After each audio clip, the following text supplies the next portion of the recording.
Welcome back. Thank you for joining us here for our first quarterfinal match. It's the 1 versus 8 seed. Not often in the top 8 of a tournament that you get the two biggest names hitting in the top 8, but that's what's happened here. Todd Stevens was really pacing the field today. First player to lock his spot in the top 8. For Austin Bursavich, a loss in round 14 made him believe that he was out of the tournament, but thanks to some tiebreakers at the end, he slipped into 8th place and has earned this matchup. And both players keeping on 7. Todd on the play will be playing Birds of Paradise. His deck has a lot of power on 3 mana. The green-white deck has been built for this weekend. Yes, really heavy on 3 mana creatures. You have your Knight of the Reliquaries, 4 copies of Courser of Krufix. Pretty unusual for Modern, but yeah, that's. I mean, we saw some of that in Standard. We saw Todd earlier here just destroy a burn player with that card. You're gaining 3 life off of 3 coursers per land earlier in the tournament. Yeah, so on that first turn, Birds of Paradise is struck down by a Tar Fire in Austin's hand. I think it's going to be pretty common in this matchup that the Noble Hierarchs and Birds of Paradise won't survive to the untap step. Though another strength that I didn't mention about Stevens' deck, he does play his own Tarmogoyf, and with the birds getting Tar Fire, that's an instant and a tribal for Todd. Now a choice here. He had Voice of Resurgence and Tarmogoyf. He chooses to go for Voice of Resurgence. We ship back to Bursavich. No third land for Todd, but he has a lot of great 2-drops here. And especially if his opponent's on a mono kill spell plan, Voice of Resurgence is a real pain. Yes. Fatal pushing that one doesn't feel too good. Inquisition of Kozilek will get a look at Todd Stevens' hand. It is a trio of 2-drops. We have Tarmogoyf, Tarmogoyf, Scavenging Ooze, and if he draws a land, he has access to Knight of the Reliquary. All of these cards are quite good in this matchup. There's really not bad options. Depends on the makeup of Bursavich's hand what the best pick is. The highest ceiling is Knight of the Reliquary. We'll find out how Bursavich feels about it. So it's possible if Bursavich has maybe another Tar Fire effect, he can leave Knight of the Reliquary in the hand. I mean, Todd doesn't have any lands in graveyard just yet.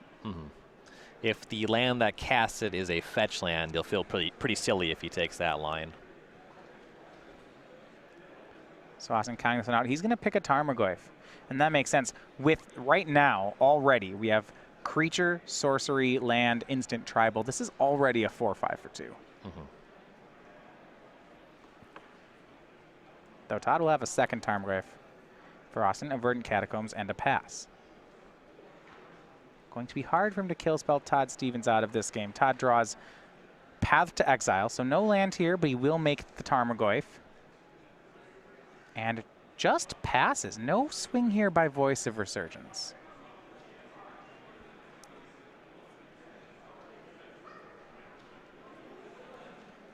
Trying to think if there's something that can get him.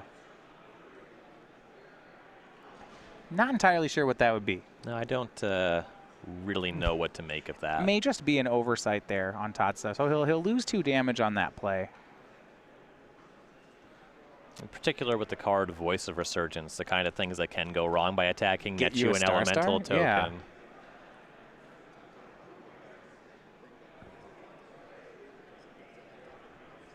So one of the strategies here, and I think Todd has talked about this, is early on in the game, he doesn't like doing chip damage to Death's Shadow. So this has to do with the card Death's Shadow, and this is the explanation for it. Once Austin gets below 13, he can start casting the card. So it seems like Todd's trying to control the board by getting a lot of threats and then deal damage in huge chunks instead of going 2 at a time. Sure, that makes some sense. It's really a neat, I mean, so this isn't Todd missed it. This is Todd has practiced this matchup a lot and believes this to be the right way to approach it. If he had access to more land drops and a guaranteed way to pull further ahead on the board, I would be more on board with this. It does make some sense, though. I'm not completely disagreeing with the line. Yeah, Ooze and Path aren't bad here. It's really interesting. We see Kolaghan's Command from Bursavich. It's going to target Voice of Resurgence, dealing 2. I believe having Todd discard a card.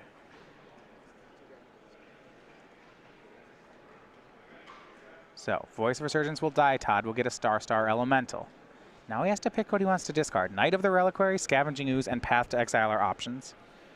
And it looks like he's going to ditch Knight of the Reliquary. Yeah, looking at discarding the uncastable from hand. Yeah, it's uncastable, and even if he does cast it, it's not particularly impressive. He doesn't have any lands in the yard. That's Austin's whole turns. We go back to Todd Stevens. His draw is Crucible of Worlds, so something even worse with no lands.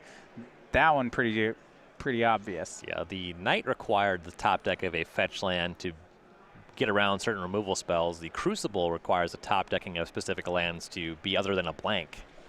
So now for Todd, he's got 7 power on the board, 8 if he makes Scavenging Ooze. We'll see whether this is enough to start attacking and to get those Death Shadows castable. Well, if he wasn't chipping in for 2, chipping in for this much is a lot more dangerous. I don't know if I even call 8 a chip. This is half of Austin's life total. He goes down to 8. This is the attack that makes Death Shadow really big.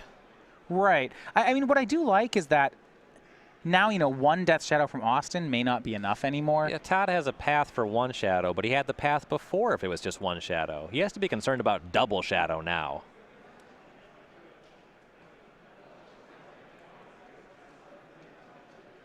Back to Bursavich. He's going to have to decide if he wants to let Todd untap with this Ooze. There's plenty of creatures. Now, Todd only has 1 green mana. It's possible that the Kolaghan's command informed Stevens' decision, with Bursavich so aggressively going for that. Inquisition of Kozilek shows Path to Exile and a Crucible of Worlds. Now, if he picks Crucible, the Tarmogoyf will grow to 6/7. So just another reason to not do that. Yeah, the Crucible is also just the worst card in the hand. So it takes Path. Todd's hand basically empty here. See how Austin fouls up. Tar fires away the Scavenging Ooze. Left with a green mana, Bloodstained Mire, and go. He's at 8. This is 7 damage on the table. A creature from Todd presents a lethal attack. Here's Noble Hierarch. Swing, it's for 8. Austin has to make a play. And no way to answer the Tarmogoyf. It's going to go to Todd Stevens. Yeah, you need a Fatal Push from there to survive through that turn. So despite never drawing a 3rd land, it's just Tarmogoyf, 2 Tarmogoyfs and a Voice of Resurgence on the play from Todd, too much for Death Shadow to overcome. Bursavich was never able to present a creature in that game. Yeah, you had Tar Fires and discard spells, and if that's going to be your strategy, cheap, you know, conditional removal and discard, I think Todd Stevens is well positioned to beat that. It deals with some of the stuff. Either the creature's Shadow, Tarmogoyf would have been good there, Fatal Push would have been good there, but just was never able to present anything like that. So, game 1 in the books. Todd Stevens' Green-White Company takes that one down. Let's look at the sideboards first. So on Austin Bursavich's side, there showed some weakness there where his removal just, you know, couldn't tag Tarmogoyf, right? He had Todd discard 1, but couldn't get the other one before it was cast. We have Fulminator Mages, Ancient Grudge, Nihil Spellbomb, Collective Brutality, a Surgical Extraction, a Fatal Push, a Maelstrom Pulse, a Liliana of the Veil, a Kozilek's Return, and a Painful Truths. So the answers to the larger creatures, particularly the fact that they're clean answers to things, the Maelstrom Pulse, the Liliana of the Veil, those cards seem pretty strong here. Both Lilianas actually do some significant work against Stevens' configuration of the deck here. And the Fatal Push is another great one that's always a clean answer to a mana dork on the first turn of the game, and a lot of ways to trigger Revolt in the Death Shadow deck that'll be able to clean up a Night of Reliquary, some such like that. So those all cards all seem pretty good here. As we go to Stevens' side, he has 3 Stony Silence, 3 Surgical Extraction, 3 Blessed Alliance, 2 Engineered Explosives, a Wisp-Word Elemental, a Crucible of Worlds, it's the 2nd copy, an Aven Mind Center, and a Kasali Pride Mage. The Blessed Alliance is excellent here. Can cause your opponent to gain life and then kill their Death Shadow that way. Also the Wing Shards effect, the Engineered Explosives, more clean answers to the threats out of the deck. Those cards all seem excellent. Yeah, so certainly this is a matchup Todd's ready for. He has a fair amount of sideboard here. So if he has an advantage in game 1, and I don't know that he's going to lose it going into game 2 based on what he's going to present here. You'll see, though, this time Austin Bursavich on the play will certainly mean his Thought Seizes are better at taking care of cards like Tarmogoyf and Voice of Resurgence. He can answer. They're easier to answer in hand than on the board. So the problem that game wasn't that his Thoughtseize weren't effective. It's that he wasn't able to produce enough clean answers or any threats. Yeah, I mean, he tar-fired a Voice of Resurgence, then it turned into an Elemental token. There were 2 Tarmogoyfs, and really that might have been the whole story, right? The one Tarmogoyf never, he really couldn't kill it, not with the removal he had. Right, couldn't match it with the Tarmogoyf of his own either. So over at Star City Games, we have the SCG newsletter. These are highlights from all the best articles of the week. It tells you about our recent events, including the one we have here in Dallas, and about upcoming events as well. Also, you get exclusive advice from SCG players and writers. This is all free to sign up for, so you can get this in your inbox every week. It's going to be starcitygames.com/newsletter. no reason not to. If you're not already signed up, you're just leaving value on the table. Todd Stevens still looking for that first open win. Now, it would be pretty sweet for him this weekend as the 1 seed to win it in Texas. The player originally from Denton, Texas. This would be his home open. He's got 5 open top 8s for the 31-year-old, one of the best stressed men on the tour. Hit his first Players' Championship last year, but still looking for that trophy. And seems like he has a deck that could do it this weekend. Not a fan of sweatpants. I like that. I can relate to that. His anti-hoodie stance is where I disagree with him.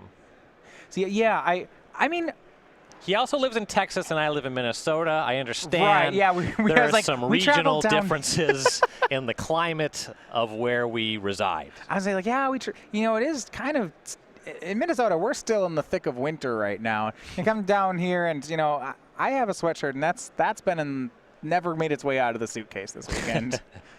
Just feel silly for bringing it. But that said, I think Todd would say, why, if you need to layer, why wear a hoodie when you could wear a suit coat? Because they're warmer. Oh, if you have a nice suit coat. Anyway. I think I just cracked the situation. I think I solved it. Up a game here. Going to be a short break here for Austin Bursavich.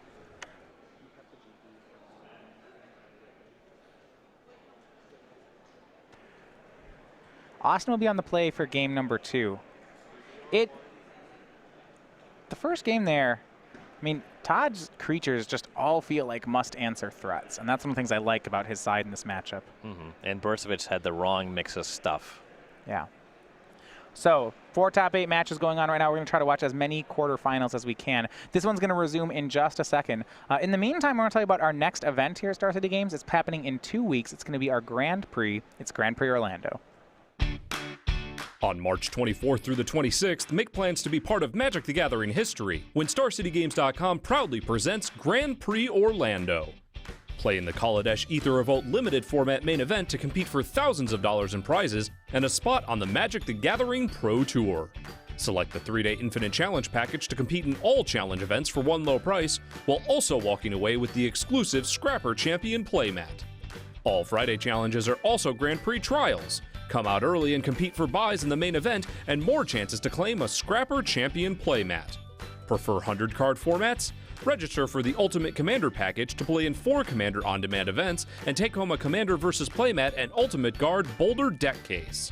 And don't forget to come say hello to Grand Prix Orlando's many special guests, including cosplayer Vanessa Martin and an artist alley full of fan favorites headlined by guest of honor Volkan Baga.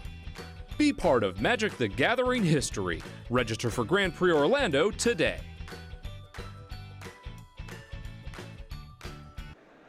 So coming up in 2 weeks, Grand Prix Orlando.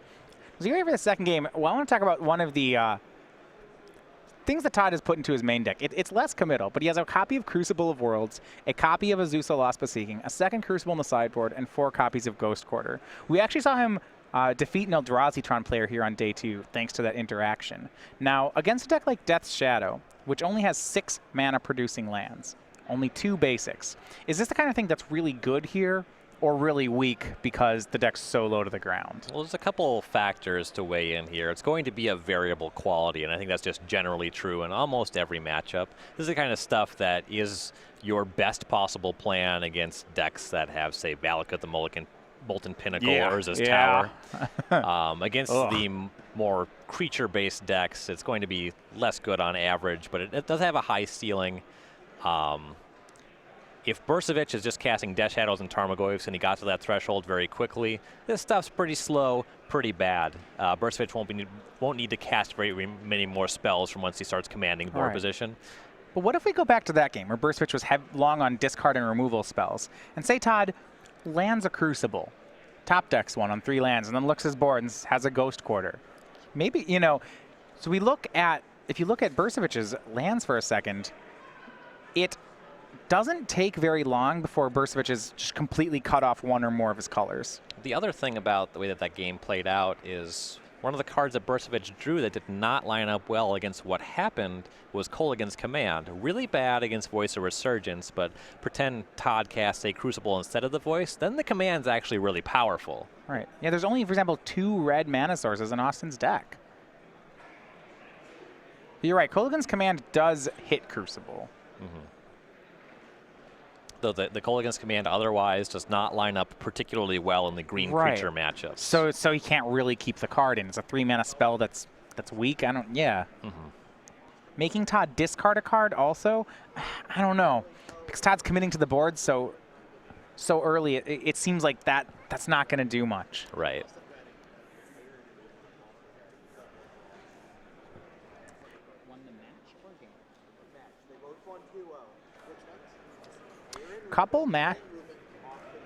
We have a couple results already. We'll get to those in just a second as we're underway here with Austin Bursavich on the play. Starts with a fetch for Overgrown Tomb, cycle Street Wraith.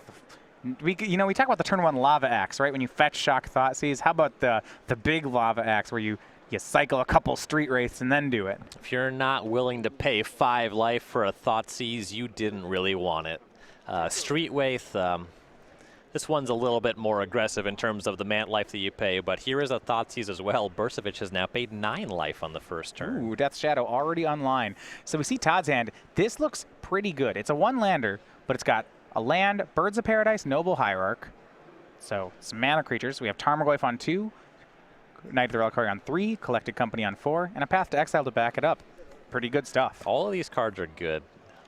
Bursavich has to kind of weigh what the game looks like if Stevens draws lands. If you can assume that Stevens doesn't draw lands, then you can just go ahead, Thoughtseize one of the mana creatures, kill the other one, assuming that Bursavich has at least one interactive spell on the table in his hand. I believe there's a Abrupt Decay hanging out there.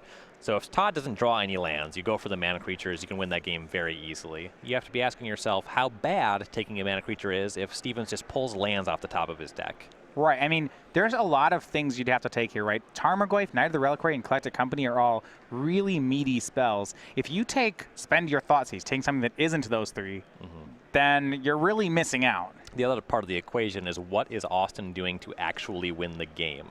If he doesn't have much in the way of threats, then he can't really beat a Path to Exile. Right. Even if Austin has a lot of threats, maybe is it right, like let's say he has a Fatal Push and a couple Death Shadows. Maybe can he go do the opposite then? Take a Noble Hierarch, path the bird, push the Birds of Paradise, and then just try to get Todd before he draws the lands. If it's multiple Death Shadows and a Fatal Push, then the line of going for the mana creatures is really inviting.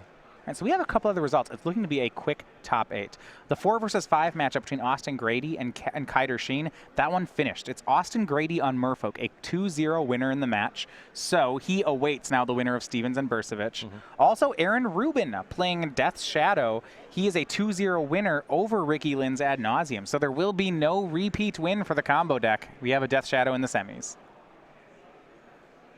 I think for the burn mirror going on there, a sigh of relief that the winner of that will play Shadow and not Ad Nauseam. Certainly. So he takes Noble Hierarch. He's the very aggressive line, sacrifices the Bauble. Go back to Austin's turn. Going to Abrupt Decay the Birds of Paradise and say go. He's taken both mana creatures. He's hoping Todd misses twice on lands. And of course, of Kruvik's second Collected Company. Austin took a gamble, and it looks like the gamble has paid off. I don't think Todd hit a land on either of the turns. I think Bursavich got a little excited. I believe he missed his Bauble trigger. Ugh, okay. That happened once earlier today. That's the drawback of this card in physical events versus Magic Online. Can't miss it on Moto. Austin, a mostly online player as well. Thoughtseize from Austin Bursavich goes down to 7. He's going to take just the castable cards. Here's Path to Exile, and now Death Shadow as kind of the finishing touch. 6/6. Todd draws Blessed Alliance. If he can hit a land, that's going to play real well. He goes down to 12, though. He's going to have to do that immediately. So Bursavich has picked up a Tarmogoyf, so that's starting to matter less.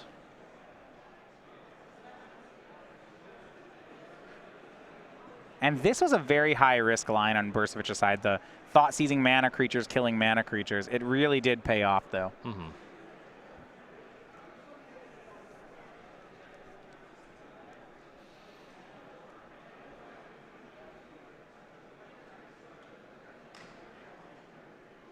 So traverse the Ulfin Vault for Bursavich. Can get another Death Shadow and cast it. Says go. Todd draws. Didn't hit a land. So we're on to a third game. Yep. Big risk for Bursavich, big win. Right. And if you look at the other line, if you could have won from Night Reliquary, Tarmogoyf, what have you, Stephen's hand, he had a Collected Company. When he starts casting that spell, it's hard to play the attrition game. Yeah, I mean, had he gone the other line, he probably would have lost there. If he lets Todd have mana, Todd had plenty of very good cards in his hand. So, going to a deciding game. Thoughts then, I guess, on Todd's side, his deck really needs 3 lands, preferably 4, but looking at his list, he's got, Collected Company, Knight of the Reliquary, Courser of Crewfix, even cards like Tireless Tracker, Renegade Rallier. When you need to get to 3 lands that badly, 1 land, double mana creature. I suppose is it just too good to think about shipping, or do you need to have some concern about the amount of removal and interaction Austin has? Well, Todd also just completely missed on lands from the top, and that game did go on for a few turns, somewhere 5 to 7 turns. I didn't keep track. Yeah, I guess he had Path and Blessed Alliance too. I mean, the fact that he never got to cast any of those and couldn't stick a mana creature, that's some below average drawing. Right. Yeah, he just missed for a very long time, and he had 3 one mana spells that were all castable. Well, Todd will be on the play this time. And one of the things we saw actually on the play, because Austin's deck, what I like about Death Shadow, and when I played it with other decks makes it very hard to interact with, is it has so much 1 mana interaction. You can see Thoughtseize turn 1, turn 2, second Thoughtseize and Fatal Push. And maybe those cards have different names. Maybe the Thoughtseize are Inquisitions, the Fatal Pushes are Tower Fires, what have you. Austin can play very easily 3 spells in the first 2 turns and just, kind of like if your Birds of Paradise deck, he'll take your good card, take another card, shoot your 1 mana creature. Last game we saw, because Todd was on the play, if he goes land, mana creature, Austin kills it. He either Thoughtseizes or kills it. Doesn't really matter. Todd then gets a chance to say land Tarmogoyf or land mana creature. He's just like that 1 tempo ahead that by the time Austin triple spells in the first 2 turns, Todd has the ability to do something. Lately, what people have been saying about the Death Shadow strategies is it feels like playing a Legacy deck in Modern for exactly the reasons that you described. Your whole deck costs 1. You commit entirely more actions than your average Modern opponent will. And we saw on that first turn there, 2 Street Race cycled and a Thoughtseize, a lot of action. He was live to cast Death Shadow on the 2nd turn of the game already.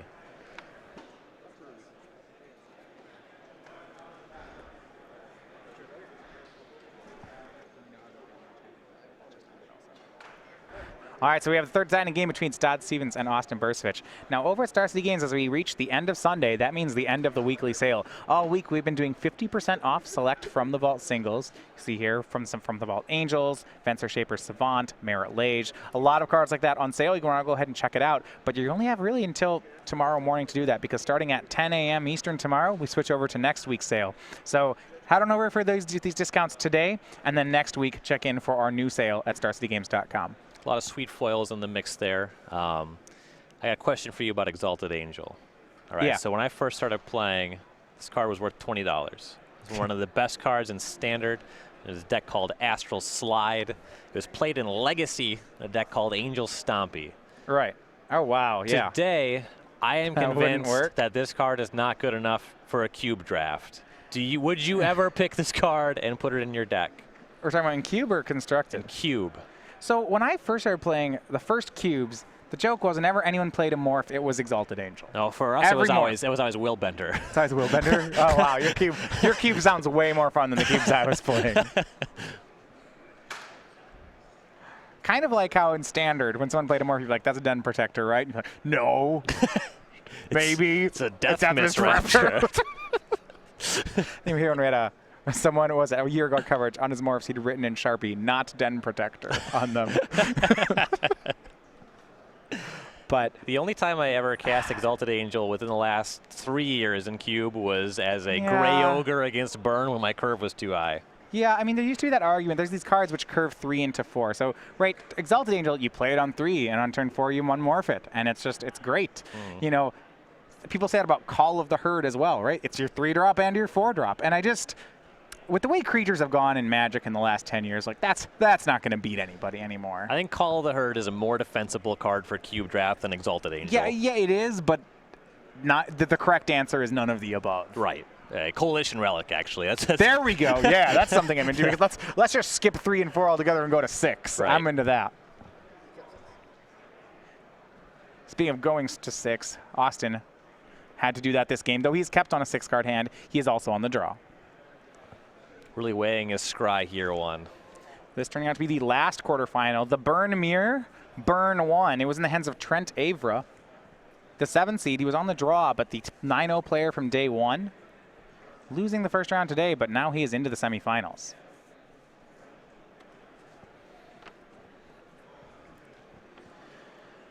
Todd Stevens, a plains and go for Bursavich. He's going to go ahead and shock down to 17. Looks like multiple copies of Path to Exile in Todd's hand. Means that his hand might be very good against removal, but kind of weak against discard. We're looking to have a longer game.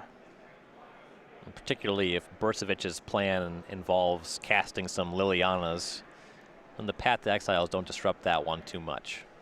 Cycle Street Wraith, so it's the full 7 damage here. Fetch, shock, Street Wraith. Make that 5. It's Inquisition of Kozilek. We'll look at Todd's hand.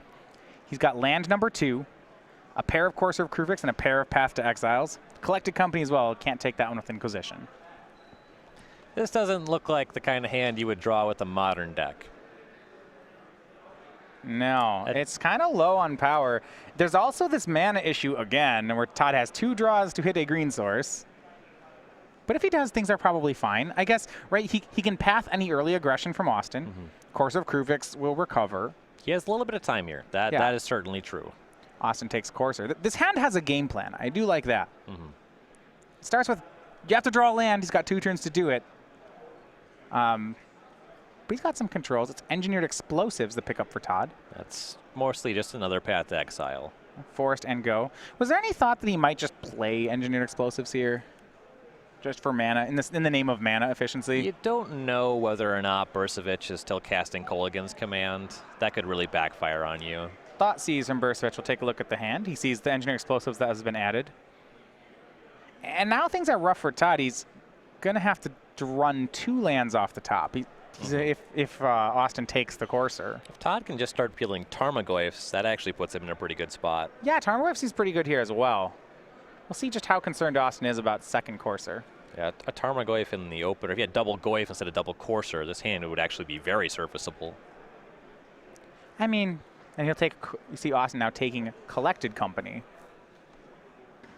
Must have a Fatal Push or some such to deal with the Courser. Sure. Plenty of cards that can take care of that. Austin will shock down to 11. We'll see if he actually plays something, whether he's just taking some damage. And Todd does not draw the land, but he does draw the Tarmogoyf. And thanks to that enchantment creature in the graveyard, we have instant sorcery, enchantment creature, land. 5/6 is the Tarmogoyf. Yeah, that escalated quickly. But cracking a fetch here, and this is alarming. Well, yeah, you mentioned before how Todd's hand would be good against aggression, but bad against other things.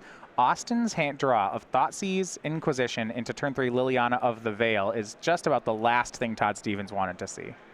And they do run a mix of Last Hope and Veils, but Val here is so bad for Stevens. Yeah, Last Hope would be fine. Austin probably couldn't cast it. Right. And this is not the way that Todd Stevens wanted to exit the tournament. Both this and last game just having some big issues when it comes to land drops. Cast Scavenging Ooze and says go. You know, he has kept a 2-lander here that has failed to draw land in now 4 turns, and kind of a similar story in game 2. If Stevens is able to get to 4 mana, his deck technically has better top decks than Bursavich's when he can start actually casting Collected Company, but that's just not true in this stage of the game. Kolaghan's command, shock and discard. That has been kept in. Liliana ticks up as well. And yeah, now that Liliana's at 2 again, Todd's going to kind of get locked under the Liliana of the Veil. Draws, there we go. Here is a land. It's Temple Garden. He'll cast Courser. Top card of the deck's going to show. Now, Austin already has the answer ready with Liliana of the Veil. But Todd shows Knight of the Reliquary on top of the deck, meaning he'll put Austin to the test again. Looks like Bursavich has a fatal push, just looking for a way to trigger a revolt on that one. Well, if you -2 the Liliana, then you have a vault. This is easy. Quite the combo. Not exactly what we wanted. Yeah, given that he discarded a fetch land, I assume that he has some way to deal with this Yeah, Courser. it looks like he's eyeing the Abrupt Decay in his hand. He has Abrupt Decay, Fatal Push, and one other card. So he can decay away the Courser, plus the Liliana, get Todd's last card. Discards Fatal Push, says go. Todd's going to draw a Knight, but it doesn't really play here. This Liliana is still locking him out. Yeah, that one won't be sticking around. -2 kills Knight of the Reliquary. Todd needs to top deck another threat, as Austin says go. Can he do it? Sure can. Voice of Resurgence, not just any threat. This is a great threat for this board. Yeah, that one's pretty good. With Liliana at 1, Todd may have broken free of this Planeswalker lock. And now, yeah, you see Austin. Now head in hands, things just got more difficult. Right. Todd's deck finally playing along. After missing so many lands for him, it delivered for a couple turns. I guess ideally this would have maybe the other order, voice earlier would have been great, but it still plays here. Right. And now Austin having discarded Fatal Push last turn. It makes me wonder what he kept. He had 2 cards when he plussed the Liliana. Discarded Push. Now he has Thoughtseize. Well, that doesn't feel like it does anything. Yeah, that one's not great. He has Traverse. Looks at the graveyard. We have instant, creature, sorcery, land. That'll work. Street Wraith, Abrupt Decay, Inquisition, and a fetch land.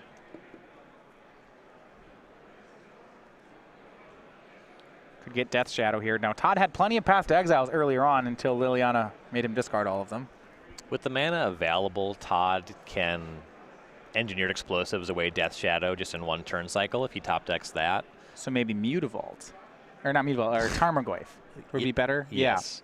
Yeah. Also, Tarmogoyf is set to the same number that explosives had to be set for Voice of Resurgence. Sure. So, yeah, it looks like he is going to get Tarmogoyf here. So, instant creature, sorcery, land, add enchantment and artifact. This is a 6/7 Tarmogoyf. Discard of Thoughtseize, Austin will cast the Goyf. So, can Todd's deck deliver for him? A Path to Exile here would be huge. Knight of the Reliquary. That's quite strong, actually. Yeah. An Edict effect will not be dealing with that one. No, I mean, there's still Voice of Resurgence in play. Liliana's, I mean, Tarmogoyf is the biggest creature around. Though Austin has that. This is a window where you might see the Liliana Fatal Push combo. Sure. So Liliana, right, well, does he still have that Fatal Push? He discarded one to Lily. Well, that strongly suggests the possibility of a second, right? Could be. So Liliana -2.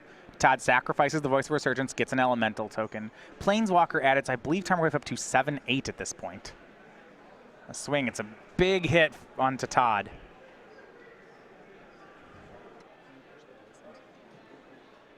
Then, yeah, here's that Fatal Push. Yeah, and Fatal Push on Knight of the Reliquary. Okay, he did have the second one. And now he'll Traverse again. This is going to be for Death Shadow. Yep, this gives him a diversity of mana costs if Todd even were to draw Engineered Explosives. Birds of Paradise not going to do it for Todd Stevens. He'll cast, but we have a 5/5 Shadow and a 7/8 Tarmogoyf. Birds opens up top decking and casting Collected Company. Land and a swing. So that means you have to chump block with the Elemental, I believe. Doesn't really have better lines. No, and here's the problem. Even if you have Collected Company, I'm not sure what it hits anymore. These creatures are getting too large to deal with. Something like Double Voice would really gum up the works. Maybe Voice Tarmogoyf of his own. Well, like Double Voice, Double Block, Yep. Draw a creature is actually lethal. Oh, wow. Yeah. Another Birds, though. That's not going to do it. Todd down to 4. He has to double chump block this turn. That takes away the ability to cast Collected Company. That was his last, what I believe is his last window. Yeah, Bursavich's life total is too low to really be able to Blessed Alliance, and also he's about to go down to lower than 4 mana anyway.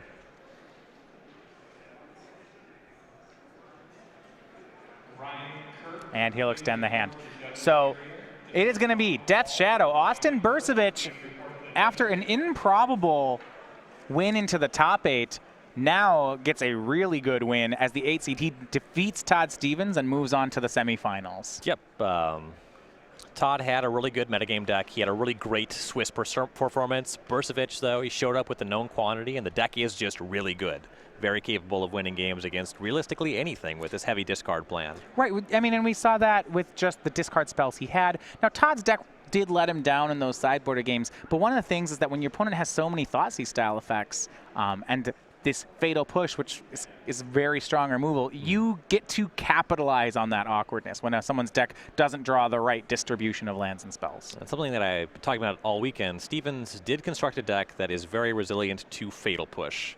And we saw in the game where Austin was just casting one from removal spells, Todd was able to pull ahead pretty handily.